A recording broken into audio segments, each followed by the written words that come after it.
আমার বন্ধুগণ, যে সূরা থেকে আমি আলোচনা শুরু করেছি সূরাটার নাম হলো মুনাফিকুন। কিন্তু আমরা কি মুনাফিক হব না মুমিন হব? কিন্তু মুমিন হতে হলে মুনাফিক যা করবে আমরা তার সোজা করব না উল্টা করব? বলেন বলেন। মুনাফিক যা করবে আমরা তার উল্টা করব, আর ইমানদার যা করে মুনাফিক তার উল্টা করে। যোগ বিয়োগ দিলেই রেজাল্ট বের হয়ে যায়। আল্লাহ রাব্বুল আলামিন সূরা মুনাফিকুনে মুনাফিকদের কথাগুলো তুলে ধরেছেন, আবার মুনাফিকদের চিত্রগুলো মহান রাব্বুল আলামিন কোরআনে কারীমের বিভিন্ন জায়গায় উপস্থাপন করেছেন। আমি যেখান থেকে তেলাওয়াত করছি সেই তেলাওয়াতকৃত আয়াতের মধ্যে আল্লাহ তাআলা মুনাফিকদের কিছু চিত্র তুলে ধরেছেন, মুনাফিকদের কিছু কথা তুলে ধরেছেন। তবে হ্যাঁ, মুনাফিকদের সবচেয়ে বড় বদগুণ হলো মুনাফিকরা সহজে সত্য কথা বলতে পারে না। মুনাফিকদের সবচেয়ে বড় বদগুণ হলো, খারাপ গুণ হলো, ওরা সত্যবাদী না মিথ্যাবাদী? এমন প্রশ্ন হলো, আমার দেশে সত্যবাদী মানুষ বেশি না মিথ্যাবাদী মানুষ বেশি? তাহলে কি হলো? সব তো মাপ হয়ে যাচ্ছে। আমার বন্ধুগণ,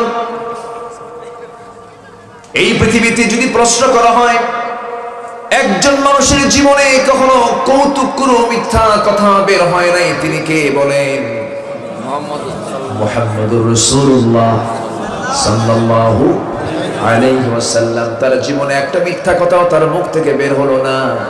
আমরা তার উম্মত হয়ে উঠতে বসতে প্রত্যেকটি জায়গায় মিথ্যা কথা আছে না নাই?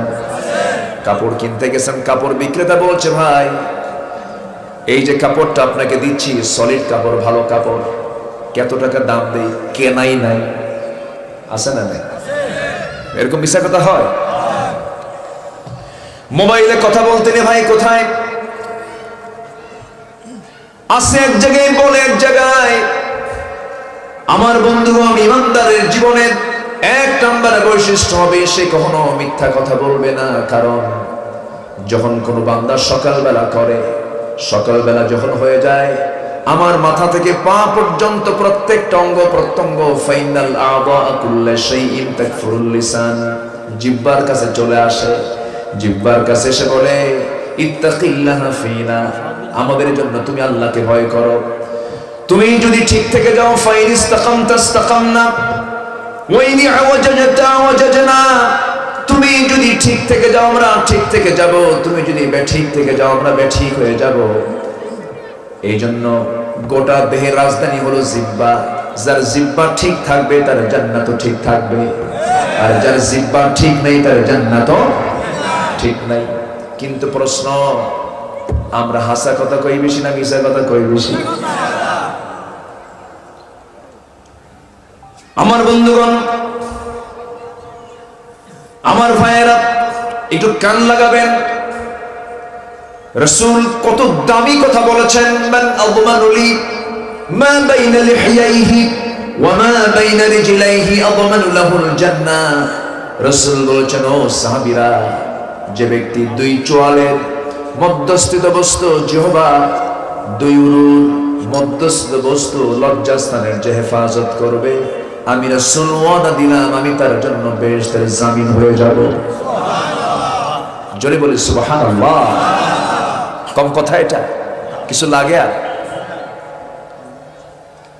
আমার ভাইয়েরা, মুমিনদের জন্য কি কি গুণ থাকা উচিত সূরা মুমিনুন আল্লাহ রাব্বুল আলামিন বলে দিয়েছেন। যারা পারেন ঠোঁট মিলিয়ে আমার সঙ্গে আওয়াজ দিয়ে বলুন, قد أفلح المؤمنون الذين هم في صلاتهم خاشعون والذين هم عن اللغو معرضون والذين هم للزكاة فاعلون والذين هم لفروجهم حافظون إلا على أزواجهم أو ما ملكت أيمانهم فإنهم غير ملومين فمن ابتغى وراء ذلك فأولئك هم العادون والذين هم لأماناتهم وعهدهم راعون والذين هم على صلواتهم يحافظون أولئك هم الوارثون الذين يرثون الفردوس هم فيها خالدون جلبون الله أكبر আমরা বিফল চাই না সফল চাই, ব্যর্থতা চাই না সফলতা চাই। আমরা সফলতার সংজ্ঞা নেব কার কাছ থেকে? আল্লাহ যা দিবেন আমাকে পরামর্শ, খারাপ না ভালো? আল্লাহ ছাড়া যার পরামর্শ নেব সেই পরামর্শ খারাপ হবে না ভালো হবে? খারাপ হবে। আল্লাহ দিচ্ছেন পরামর্শ, শোনো বান্দারা, 7টা কাজ করো। কয়টা? 7টা কাজ করবা, ইমানের গুণ তোমার মধ্যে ঢুকে যাবে। 7টা কাজ করবা, তুমি সফল হবে। 7টা কাজ করবা, আমি তোমাকে 1 নম্বর জান্নাত ফিরদাউস দিয়ে দেব। কার কথা? আল্লাহ বলছেন নাম্বার 1, নামাজটাকে খুশুর সঙ্গে আদায় করবা, মনোযোগ দিয়ে নামাজ পড়বা। আজকের সমাজে নামাজি বেশি না বেনামাজি বেশি? হ্যাঁ, বেনামাজি বেশি। নামাজ পড়তে চায় না। মুসলমান নামের আগেও মোহাম্মদ, আবার নামের শেষও ইসলাম। মোহাম্মদ মুজাহিদুল ইসলাম, শরীফুল ইসলাম, আছে না নাই? নামের আগে মোহাম্মদ, শেষে ইসলাম, কিন্তু নামাজ 5 ওয়াক্ত পড়ে না, নামাজের কোনো ধার ধারে না। আবার কিছু সংখ্যক মুসলমান আছে নামাজও পড়ে, রোজাও রাখে, কিন্তু তার নেতা হলো বেনামাজি, চরিত্রহীন লম্পট। আছে না নাই? নামাজি আবার বেনামাজিকে মানবে কেন? নবীর পিছনে নামাজ পড়তো তারা হলো মুনাফিক। চিন্তা করে, নামাজ পড়লে কিন্তু আবার মুসলমান হওয়া যায় না। কি সমস্যা? কি কথা বলে কেন? কিছু ক্যামেরা উঠাবে, কিছু ছবি তুলবে, আওয়াজ দিবেন, তো আপনি তো ডিস্টার্ব। এখানে মেহমানরা এসেছেন, মেহমানকে সম্মান করা কি ওয়াজিব? সুন্নাত কে বলেছে? মেহমানকে সম্মান করা কি ওয়াজিব। রাসূল বলেছেন যার ঈমান আছে সে যেন মেহমানকে সম্মান করে। রাসূল এক ইহুদির লাশ দেখলেন, রাসূল দাঁড়ায় গেলেন। কার লাশ? লাশ দেখে রাসূল দাঁড়ায় গেলেন। সাহাবীরা বললেন, ইয়া রাসূলুল্লাহ, আপনি দাঁড়ালেন? তিনি বলছেন, কি হয়েছে? হুজুর, সে তো ইহুদি। কি ইহুদি তো হয়েছে, কি হয়েছে? সে কি আদম সন্তান না? আল্লাহু আকবার বলেন।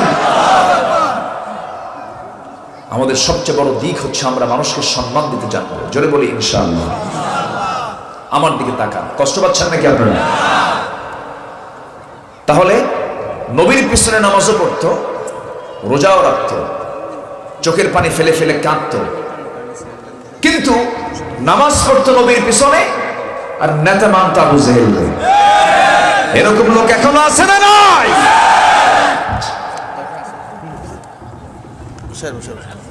জি বসেন। যে কষ্ট হচ্ছে একটু বসেন। তাহলে একজন নামাজির নেতা কি বেনামাজি হবে না নামাজি হবে?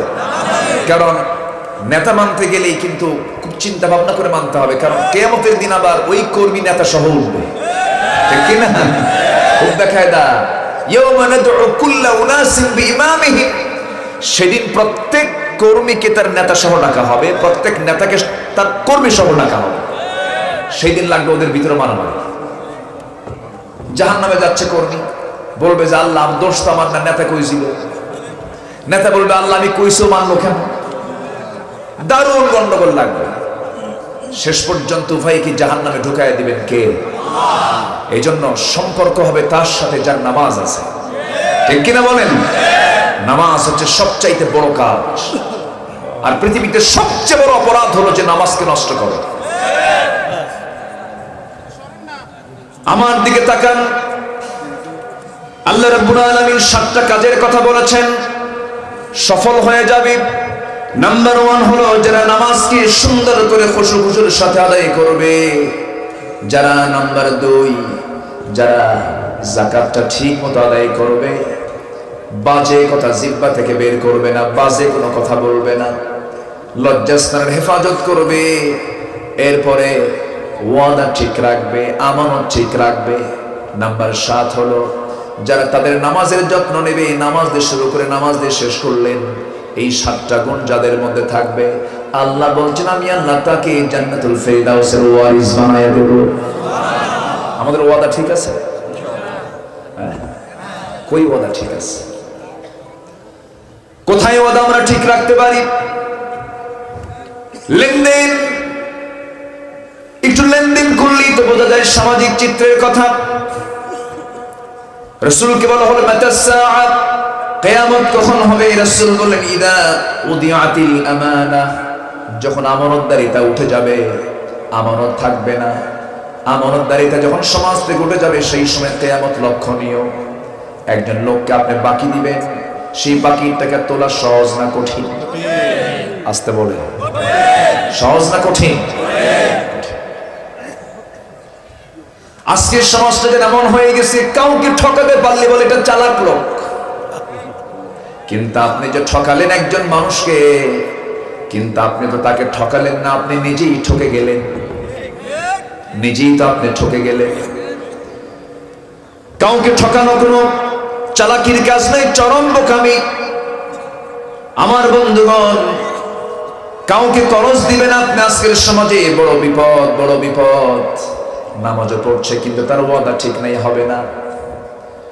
আপনি একজনকে করজ দিয়েছেন, আজকে মুসলিম দোকানে লেখা থাকে বাকি চাহিয়া লজ্জা দিবেন না, এটা তো অত্যন্ত লজ্জার কথা। মুসলমানকে মুসলমান সাহায্য করবে, করজ দেবে, করজ দেওয়া দানের চাইতে সওয়াব বেশি। কিন্তু আজকে সেই চিত্র আমরা আজকে দেখতে পাই না। করজ যে দেয় সেই পড়ে বিপদে, করজ যে নেয় তার পাওয়ার যায় বেড়ে। আমি কি ভুল বলতেছি? করজ দিয়েছে, টাকা দেয় না, একদিন চাই, 2 দিন চাই, 3 দিন চাইতে গেছে। ভাই সত্যি করে বলো তো, আমার কি টাকাটা দিবা? চোখ এরকম বড় বানায় বলে এখনো টের পাস নাই। এরকম আছে না নাই? আছে না নাই? আবার ক্ষমতারও কিছু মিস ইউজ করে, কে বেশি কথা কইলে কিন্তু হ্যালো দিয়ে দেবে, এরকমও কিন্তু আছে। সম্মানিত ভাইয়েরা, যার আমানত ঠিক নাই তার ইমানই ঠিক নাই। লা ঈমানা লিমান লা আমানাতা লাহ, রাসূলের কথা। যার আমানত ঠিক নাই তার ইমানই না। কিসের ইমান? কি আমার কথা না নবীর কথা? নবীর কথা। শেষ পর্যন্ত ঋণ দাতা বলে ঋণ গ্রহীতাকে, ভাই তুমি কি টাকাটা দিবা না আমারে? কি তুই কি এখনো টের পাস নাই? রাগের ঠেলায় এখন ঋণদাতা বলে আল্লাহ তুমি সাক্ষী থাকো, যা তোর থেকে আর এই দুনিয়ায় টাকা চাবো না, হাসরের দিন তুলে নেব। জবাবে বলে লম্বা ডেট পাইলাম। বাস্তব কথা। আছে না নাই? আছে না নাই? আমানত ঠিক রাখতে হবে, ওয়াদা ঠিক রাখতে হবে। জিম্বাই ঠিক নেই, আপনার ইমান কিসের? মানুষের টাকা মেরে খান। আমরা কি ভালো আছি? আমরা কি ভালো হতে পেরেছি? বনের সম্পত্তি ভাই মেরে খাওয়া তো ভাই এই নাঙ্গল কুটে খুঁজে পাওয়া যাবে না। আছে গোড়ায় কিন্তু হাত দিচ্ছি, গোড়ায় হাত দেওয়া দরকার তো, কারণ আজকে আমি গোড়ায় হাত দেবো না, হাসরের দিন আপনি আবার আমার বিরুদ্ধে মামলা দিবেন। ম্যাক্সিমাম বোন তার সম্পত্তি ভাইদের কাছ থেকে পায় না। ম্যাক্সিমাম বোনটার সম্পত্তি চাইতে আসলেই ভাইয়ের চেহারা ফ্যাকাশে হয়, কথাও কয় না। আমাদের টেবিলে বহু প্রশ্ন আসে, বহু প্রশ্ন। কেন কেন দিবেন না আপনি? এটা কি আপনার বোনের সম্পত্তি? আপনার দিতে কৃপণতা কেন? এটা বান্দার হক। কার হক? নামাজ পড়ে কপাল কালো বানাইছেন, দেন নাই হক, আপনি মুনাফিক, আপনাকে জাহান্নাম যেতে হবে। মায়েরা তো মনে মনে খুব খুশি হচ্ছে, ভালো করে ভাই কিছু বসে আছে, ঠিক আছে না? বাপ এক যুগ হলে মারা গেছে, বোন মাঝে মাঝে এসে ভাইয়ের কাছে লজ্জায় বলতে পারে না। ধানি জমিগুলো চাষ করে করে ধানগুলো গোলায় তোলে, বোনের জায়গাগুলো ভাই জমিগুলো বুঝায় দেয় না, মাঝে মাঝে বছরে 2 বার করে দাওয়াত দেয়, বাড়িতে আসে, নিয়ে এসে সুন্দর করে পিঠা পিঠা খাওয়ায়া পাশে আস্তে করে বসায় বলে, বোন শোনো, বিয়ে শাদী হয়ে গেছে, সংসার হয়ে গেছে, একটা কথা বলি কি, অংশ নিলে কিন্তু ধ্বংস হয়। দেখছেন কি ফতুয়া দিল, মানে এটা শয়তান থেকে নাজিল হয়েছে, এটা আছে না নাই?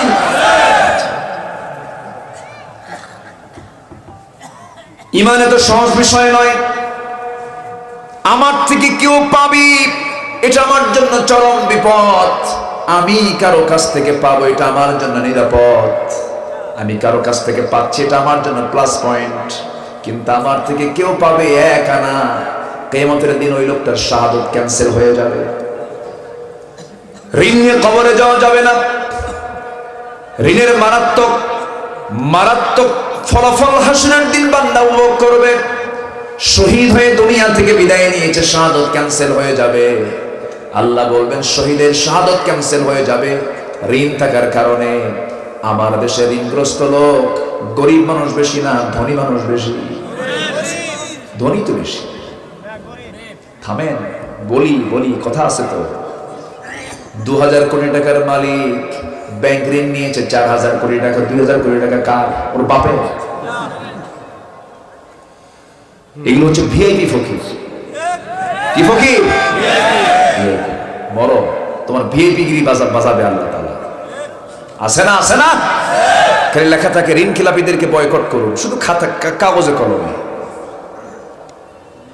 আমার দেশে কোনো কিছুর সংকট ছিল না। গোটা পৃথিবীর বহু দেশ সফর করেছি, কিন্তু আমার দেশের মতো সুন্দর সাজানো গোছানো এত বরকতময় দেশ আমি, এত সুন্দর দেশ আমি কোথাও পাই নাই। যে দেশে পাহাড় আছে, নদী আছে, খাল আছে, বিল আছে, যেই দেশে সমস্ত খনি আছে, তেল আছে, গ্যাস আছে, কয়লা আছে, খনির দিক থেকে অভাব নাই, সম্পদের দিক থেকে অভাব নাই। আমার দেশের মাটি সোনার চেয়েও খাঁটি, ঠিক কিনা? কোনো কিছুর সংকট নেই। কিন্তু যে সংকট আমরা লক্ষ্য করি সেই সংকট হলো সৎ এবং যোগ্য নেতৃত্বের সংকট। এই সংকট হচ্ছে সবচাইতে বড়। এদেশের স্বাধীনতার স্থপতি বঙ্গবন্ধু শেখ মুজিবুর রহমান, তিনি বলেছিলেন আফসোস করে স্বাধীনতার পরে, এদেশের মানুষ, যে দেশের মানুষ দেশ স্বাধীন করে পায় তেলের খনি, গ্যাসের খনি, স্বর্ণের খনি, আমি পাইছি হলো সোরের খনি। এটা বঙ্গবন্ধুর কথা, আমার দোষ নাই, উনি বলেছেন। কি কষ্ট পাচ্ছেন? কর্মী খুঁজে পাওয়া যায়, সব মঞ্চে এসে উঠে বসে, কেউ সামনে থাকতে চায় না। মঞ্চ তো ভাঙবেই, ভাঙলো না সামনে মাঝখানে। সেসব ওবায়দুল কাদের সাহেব বলেই ফেললেন যে এত নেতা আমি দেখতে চাই না, আমি চাই হলো দেশের জন্য যারা কাজ করতে চায়। এটা আমাদেরও বক্তব্য, ঠিক কি না? কষ্ট পাচ্ছেন নাকি আপনারা? বাস্তব তো এটাই। শুধু চেহারা দেখাতে চাই আমরা, কাজ দেখাতে চাই না।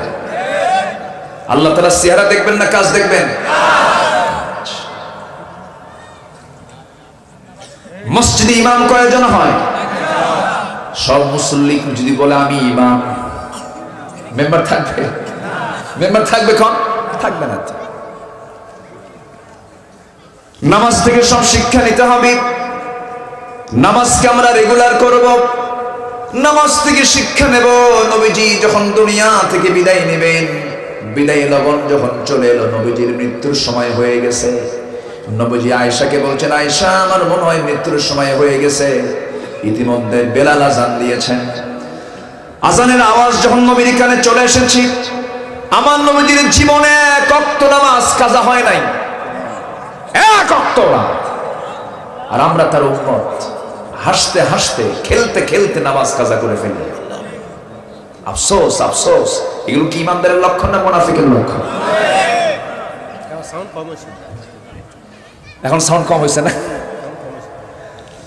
আমার ভাইয়েরা, কষ্ট পাচ্ছেন নাকি আপনারা? আমার বন্ধুগণ একটু কান লাগাবেন। নামাজ সবচেয়ে বড় কাজ। আমার নবীজি দুনিয়া থেকে যখন বিদায় নেবেন, আমার নবীজি বলছেন, আয়েশা, বেলাল তো আযান দিল, আমি মনে হয় জামাতে নামাজ পড়তে পারবো না। এই বলে ঘাড়ে হাত দিলেন, ভর করে উঠতিনি, মাথা চক্কর মেরে আবার পড়ে গেলেন। রাসূল বলছেন, আয়েশা রে, আমার বুঝি আর ওঠা হলো না, আমি আর জামাতে নামাজ আদায় করতে পারবো না। তুমি আমার বন্ধু, তোমার বাবা আবু বকরকে বলো আমার মুসল্লায় দাঁড়ায়া যেন সে আমার দায়িত্বটা পালন করে। আমার নবীজি এই কথা যখন বলে দিলেন, সাইয়েদনা আবু বকর নবীর মুসল্লায় দাঁড়ানোর সঙ্গে সঙ্গে সাহাবায়ে কেরাম হাউমাউ করে কাঁদে। আহারে, সারা জীবন নামাজ পড়েছি নবীর পিছনে, আর মনে হয় নবীর পিছনে আমরা নামাজ পড়তে পারবো না। আমার নবীজি বলছেন, আয়েশা, একটু জানালার কাছে নিয়ে যাও। হুজরাখানায় জানালার কাছে তাকে নেওয়া হলো। নবীজি হুজরাখানার জানালার ফাঁকা দিয়ে সাহাবায়ে কেরামদের নামাজের দৃশ্যগুলো দেখছিলেন। নবীজির চোখের কোনা বেয়ে টপ টপ করে পানি পড়ছিল। আমার নবীজি বললেন, ও আমার আয়েশা, দেখো আমার সাহাবীরা কত সুন্দর করে নামাজ পড়ে। আয়েশা বলছেন, ইয়া রাসূলুল্লাহ, সাহাবীরা নামাজ পড়ছে, আপনি কেন কাঁদলেন? আপনার চোখে কেন পানি? রাসূল বলছেন, আয়েশা রে, মানুষের কান্না হলো দু প্রকার, একটা হলো চরম আনন্দের কান্না, আর একটা হলো চরম দুঃখের কান্না।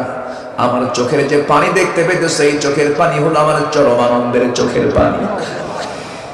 এই চোখের পানি আজকে আমার দেখতে পাচ্ছি, এর কারণটা হলো আজকে আমার সাহাবীরা রাষ্ট্রীয় পর্যায়ে নামাজ কায়েমের পর তারা আজকে কাতারে কাতারে নামাজ পড়তেছে।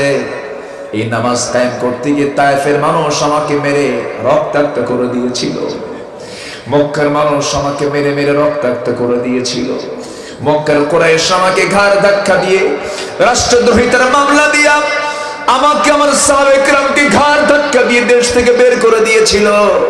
আমার অপরাধ একটাই ছিল, আমি রাসূল বলেছিলাম, এই জমিনে কারো আইন চলবে না, আইন চলতে হবে কার?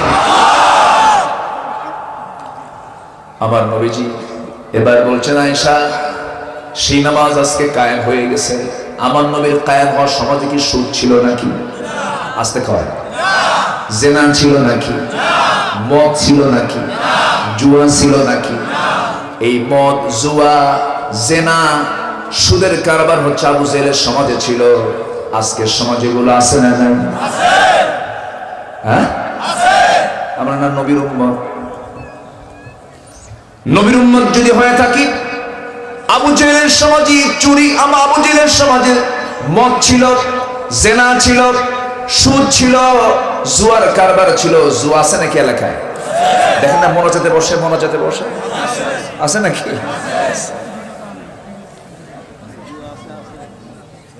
বলবো, কথা বলবো, কারো কোনো সমস্যা নাই তো?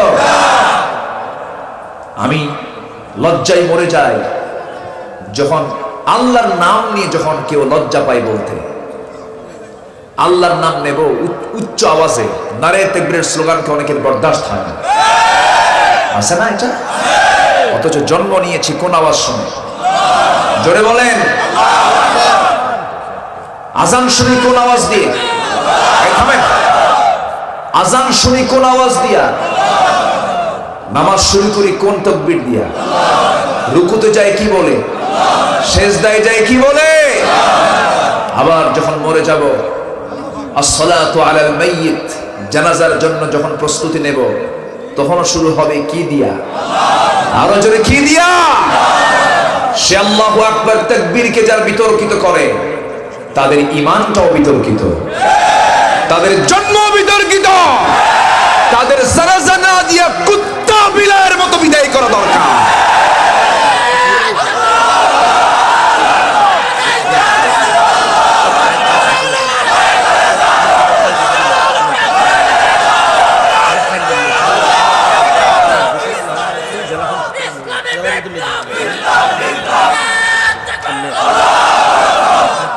আমরা কার নাম নেব?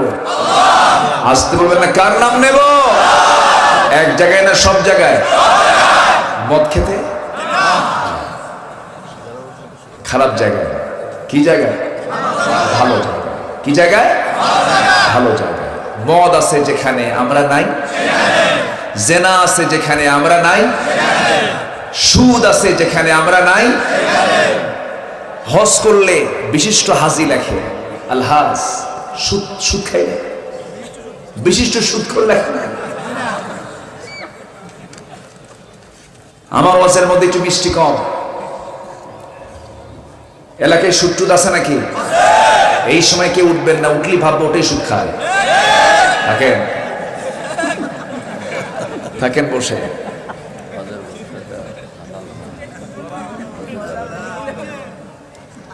সম্মানিত ভাইরা, সুদের মোহরা চলছে আজ। কিসের মোহরা? সুদের অঙ্ক কষে ওইদিকে হজ করে আসে। আল্লাহ খুশি থাক, শয়তানও বেজার না হোক। এটা কি ইমানের লক্ষণ না মুনাফিকের লক্ষণ? ইমানদারের লক্ষণ না মুনাফিকের লক্ষণ? আজকে কোন সূরা থেকে কথা বলছি? আমি কিন্তু গোড়ায় এসে এই সঙ্গে মিলাই দিচ্ছি, এটা বুঝে নেই আমরা কোন হালতে আছি। আমার ভাইয়েরা, আল্লাহ রাব্বুল আলামিন জাহান্নাম দিবেন বান্দাকে। কাফেরও জাহান্নামে যাবে, মুশরিকও জাহান্নামে যাবে বিনা হিসাবে। কিন্তু মুনাফিককে আল্লাহ তাআলা জাহান্নাম দিবেন সবচেয়ে উপরে না সবচেয়ে নিচে? মুনাফিকটা আল্লাহর কাছে খুব জঘন্য। আমার নবীজি কাফেরের দ্বারা, মুশরিকের দ্বারা যতটুকু না ক্ষতির সম্মুখীন হয়েছেন, সবচেয়ে বেশি রাসূলকে কষ্ট দিয়েছে কারা? আজকেও সবচেয়ে বেশি ডিস্টার্ব করে কারা? কারা? মুনাফিকের। নবীজির সংসার রাসূল আম্মা জান আয়েশার সাথে কোন এক অভিযানে গিয়েছেন। যুদ্ধের ময়দান থেকে ফিরে আসার পথে রাসূল বলেন, আয়েশা তুমি যে হাওদায় আছো, মানে পালকি, উটের পিঠে পালকিতে চড়ে তিনি আসতেছিলেন। তো রাসূল একজনকে দায়িত্ব দিলেন যে আয়েশাকে তোমরা লক্ষ্য করবা। তো উনি হাওদা থেকে, উটের পিঠ থেকে সেই পালকিটা নামানো হলো। উনি শৌচকার্য করার জন্য, প্রকৃতির কাজে সাড়া দেওয়ার জন্য তিনি একটু আড়াল হয়ে গেলেন। আসতে দেরি হয়ে গেছে। এইদিকে যিনি দায়িত্বে ছিলেন উনি করলেন কি, ভাবছেন যে হাওদার মধ্যে, ওই পালকির মধ্যে মনে হয় আম্মা জান আয়েশা আসেন মনে করে তাকে আবার উটের পিঠে উঠায় নিয়ে চলে আসছে। এইদিকে উনি এত ওজন শূন্য ছিলেন, এত চিকন, মানে ভিতরে থাকলেও সে ওজন, না থাকলেও সে ওজন, চিকন মানুষ ছিলেন। নবীজির স্ত্রী আম্মা জান আয়েশা চলে আসছে, সব চলে গেছে। আম্মা জান আয়েশা এসে দেখেন কেউ নাই, সব চলে গেছে। ভাবলেন কি করা যায়। তখন পর্দার আয়াত নাজিল হয়েছে। উনি কাপড় চোপড়ে ঢেকে ঢুকে তিনি আড়াল হয়ে এক জায়গায় বসে থাকলেন। রাসূল একজনকে দায়িত্ব দিয়েছেন, সাফওয়ান তুমি সবার শেষে আসবে, যদি কেউ বাদ পড়ে তোমার দায়িত্ব আমানত মনে করে মদিনা পর্যন্ত পৌঁছায় দিবা। কোন সাহাবী যদি বাদ পড়ে, বাদ তো কেউ পড়ে নাই, বাদ পড়ছে একদম মিসেস মুহাম্মদ সাল্লাল্লাহু আলাইহি ওয়াসাল্লাম। নবীজির স্ত্রী আম্মা জান আয়েশা বাদ পড়ে গেছে। ঘটনা, রাত হয়ে গেছে। সাফওয়ান বলছেন, আম্মা জান, নবীর স্ত্রীরা কি উম্মাহাতুল মুমিনিন, বলতেছেন আপনার কোনো টেনশন নাই, আপনার কোনো চিন্তা নাই। রাসূল আমাকে দায়িত্ব দিয়েছেন, ঘোড়ার পিঠে উঠায় নিয়া আমানত মনে করে নিরাপত্তা সহকারে নবীর ঘরে পৌঁছায় দিলেন। কিন্তু এই কথা যদি মুনাফিকের কানে যায়, কি হতে পারে বলেন? কি হতে পারে? রাতের আধারে সাফওয়ান রাদিয়াল্লাহু তাআলা আনহু প্রয়োজনের পরিপ্রেক্ষিতে, মুক্তাজায়ে হাল অবস্থার পরিপ্রেক্ষিতে তাকে সেখান থেকে নিয়ে চলে আসলেন, নবীর ঘরে পৌঁছায় দিলেন। এইদিকে গোটা মদিনায় সমস্ত মুনাফিকরা ব্রেকিং নিউজ দিয়েছে। কি নিউজ?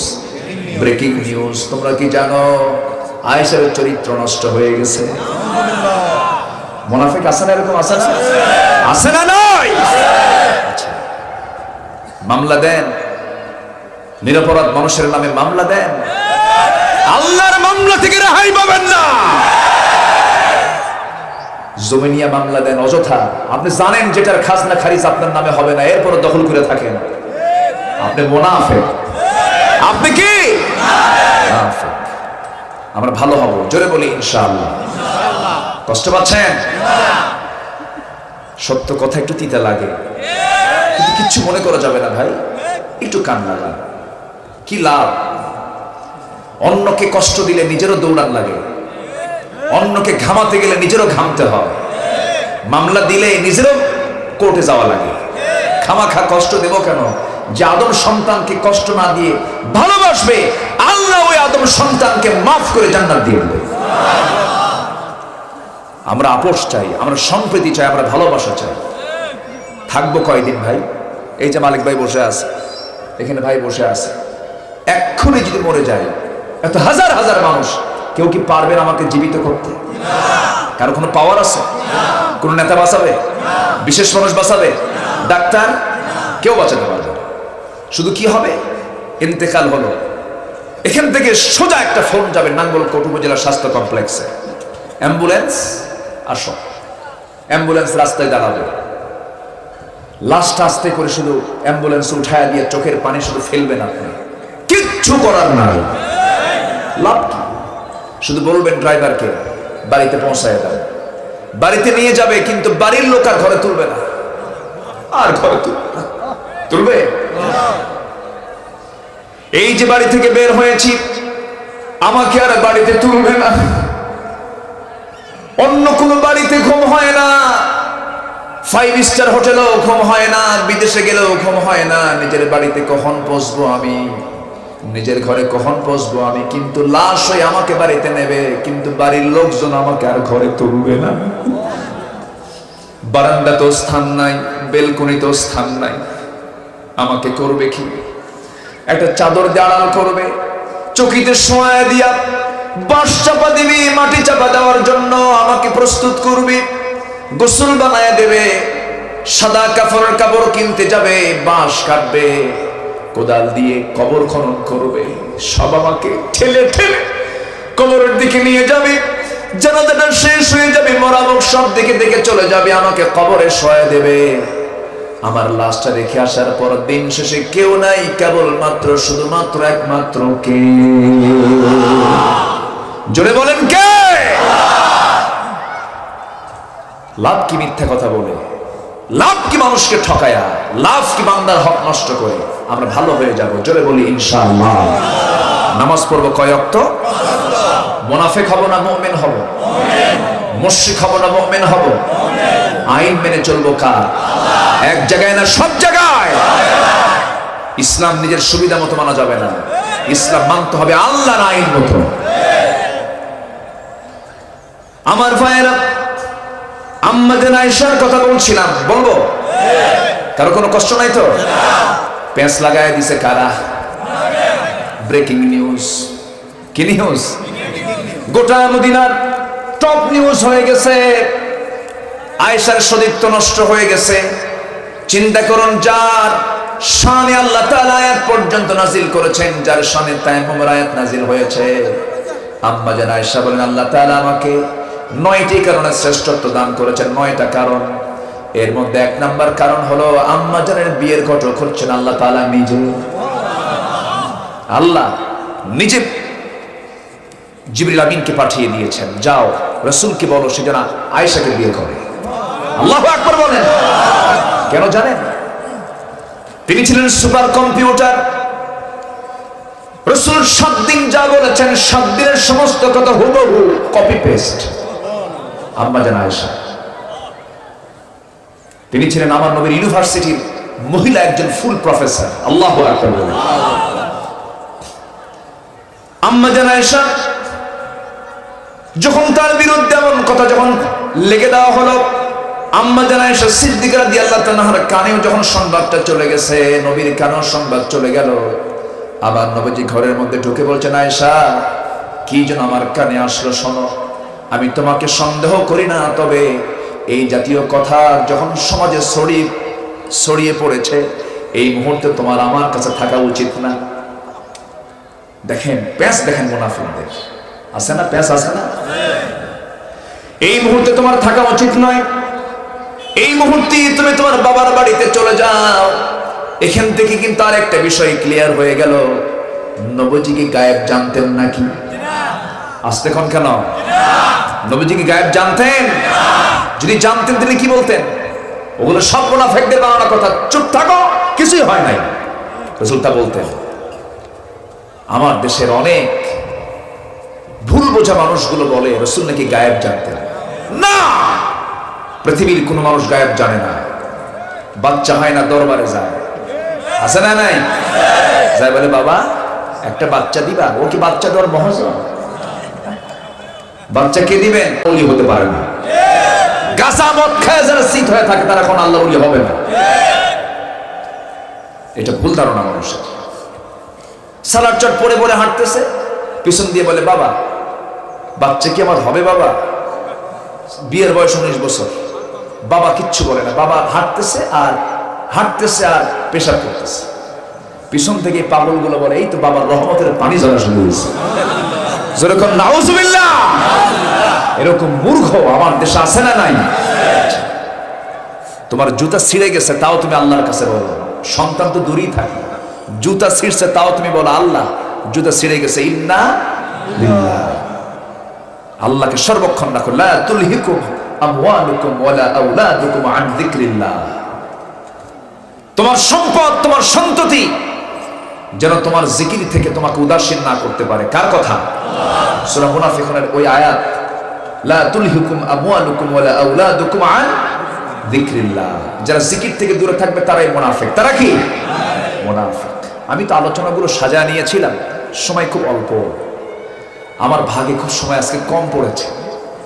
আপনারা খেপে গেছেন, ঠিক আছে, একদিক থেকে আমি আপনাদের পক্ষেই আছি। সময়টা কিন্তু সাজানো দরকার ছিল, তাই না? এই যে সময়টা চলে গেল, কোরআনের একটা হক আছে না নাই? আচ্ছা, যাই হোক, প্রসেস মেইনটেইন করতে হয়।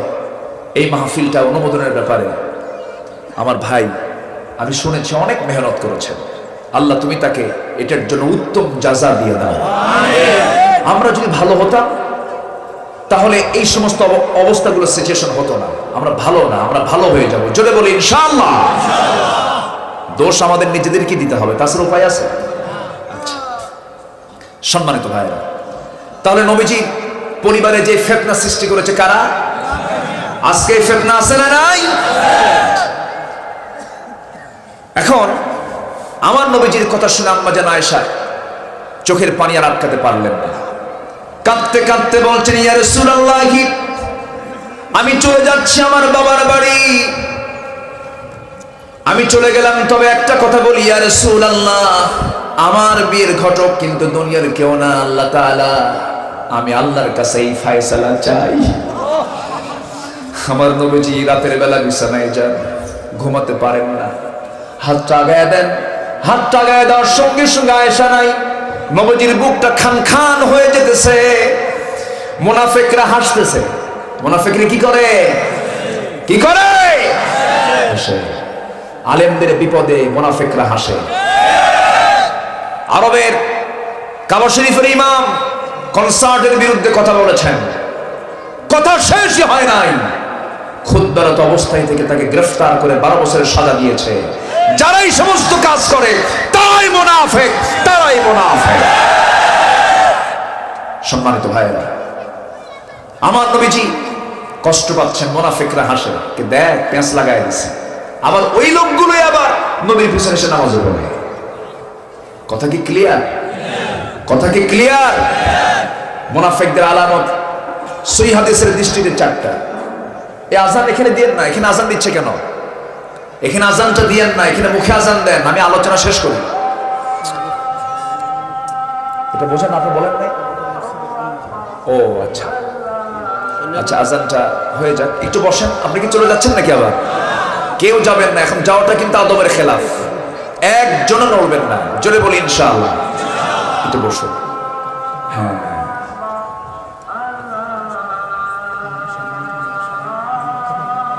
আলহামদুলিল্লাহ।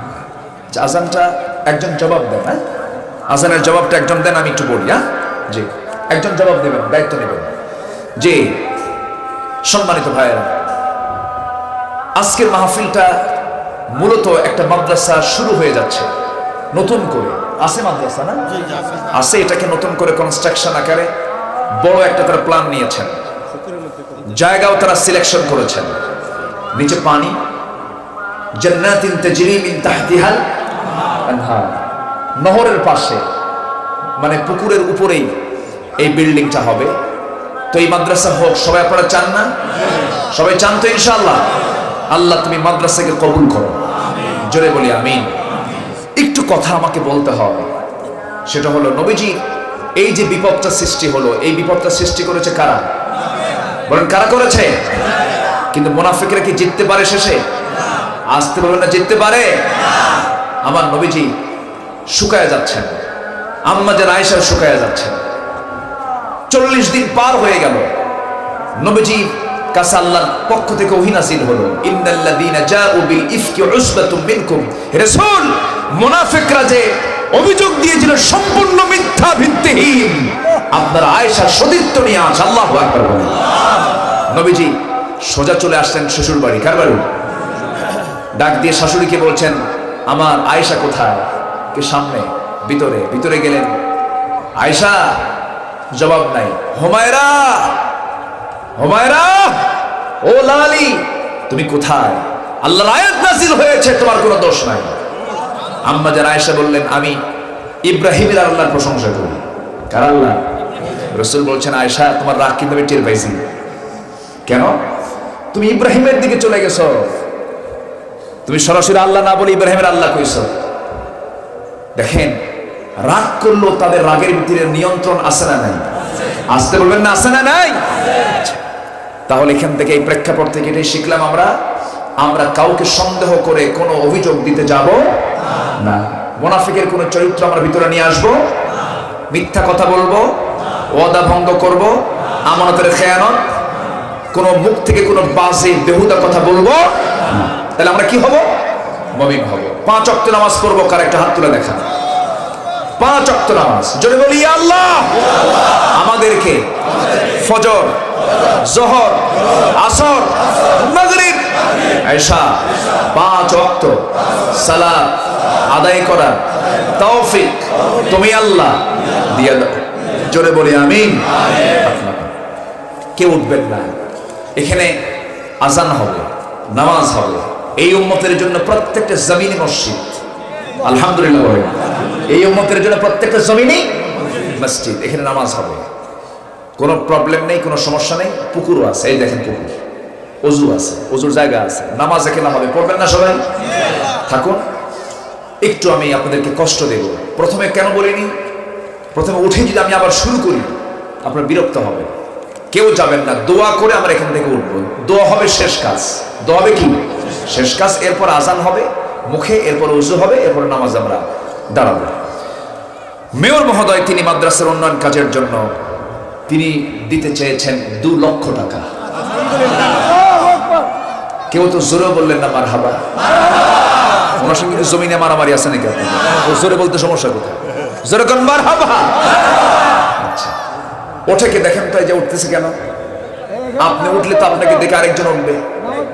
10টা মিনিট অথবা 5টা মিনিট একটু বসেন, আমরা একসঙ্গে দোয়া করি। মাহফিলের শৃঙ্খলা রক্ষার দায়িত্ব কি একার না সবার? ফুল বাগানের একটা ফুল কমলে বাগানের সৌন্দর্য বাড়ে না কমে? এখানে একটা ফুল আপনি উঠবেন, ফুল একটা কমে গেল, বসেন। আচ্ছা, মেয়র মহোদয় তিনি দিতে চেয়েছেন, আল্লাহ তুমি তার এই বরকতি দানকে কবুল করো।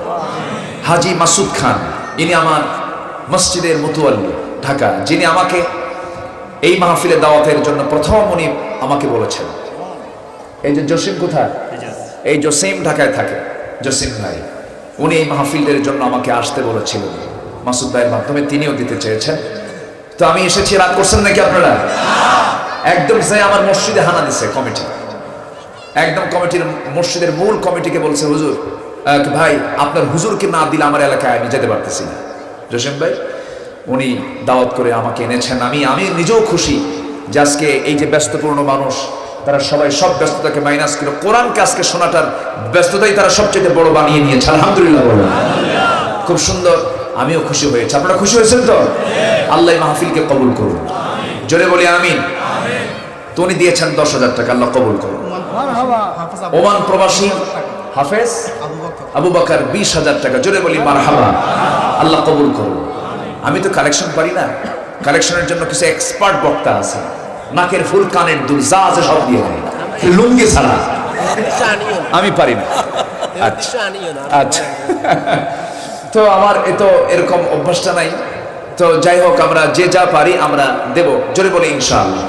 যদি একটু ব্যাগ যায়, মানে আপনি কিন্তু যা দিবেন, আপনি যদি নাও দেন তাও কমিটি খুশি। তারা কিন্তু জোর করেনি আমাকে, কিন্তু আমি চাচ্ছি কি জানেন, এই মাদ্রাসায় একক দান থাক না সবার দান থাক, 2 টাকা হলেও আপনি যেন বলতে পারেন যে আমার 2 টাকা আমি এই মাদ্রাসায় কি করেছি, দান করেছি। একটু ব্যাগ যাচ্ছে, দান সবাই করতে পারে না, দান করা ভাগ্যের ব্যাপার। চাদর যাচ্ছে, ব্যাগ যাচ্ছে, আমরা যে যা পারি আমরা দেব। আচ্ছা, আধা শতক সম্পত্তি মুরব্বী 2000 টাকা এবং আধা শতক মানে কি? ও আচ্ছা, মানে আধা শতক জমিন উনি দান করতে চেয়েছেন, বলি মারহাবা। আল্লাহ কবুল করুন। আচ্ছা, আলহামদুলিল্লাহ। আচ্ছা, সাবেক চেয়ারম্যান মহোদয় না? সাবেক চেয়ারম্যান, দেখেন চেহারা দেখছেন আপনি, এত সুন্দর চেহারার মানুষ, আমার তো মনে হয় না যে দেশি মানুষ, ভাবলাম সেটা ইরান থেকে আসছে কিনা। দাড়িটা রাখলে কেমন হয় বলেন তো, বলেন কেমন হয়? আগামীতে আমরা তাকে দাড়ি ছাড়া দেখবো না, দাড়িওয়ালা দেখবো, জোরে বলে ইনশাআল্লাহ। এই যে দাড়ি,